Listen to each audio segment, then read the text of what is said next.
Pagsimulang aralin bilang 6, ekstensyon ng bisa ng mga asawang migranteng kababaihan.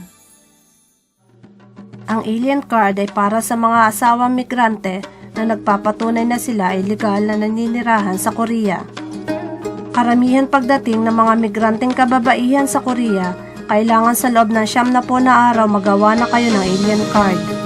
Upang magawa ng alien card, kailangan mayroon kayong pasaporte at 2 pirasong larawan. Bago pa man, kailangan ng asawa nyo ay kumuha ng family registration, resident registration sa sentro ng komunidad at sumulat ng identity of guarantee.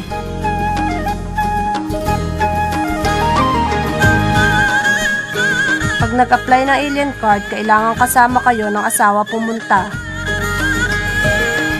at mag-apply sa opisina ng immigration na saklaw ng inyong lugar. Kapag dumating na sa opisina ng immigration, kumuha na application form at sulatan.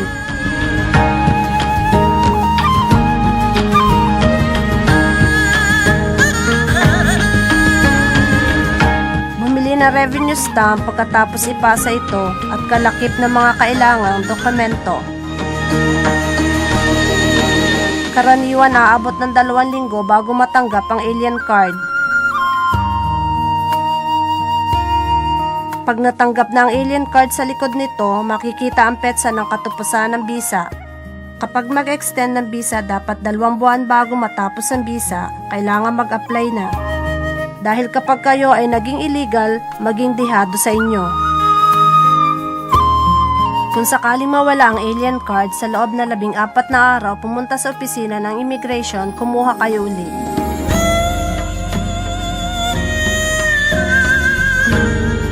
Pagkukuha uli ng panibagong alien card, tulad ng pag-apply sa una, ang mga kailangan dokumento ay handa ulit at pagsumulat ng aplikasyon, dapat isulat ang dahilan ng pagkawala nito.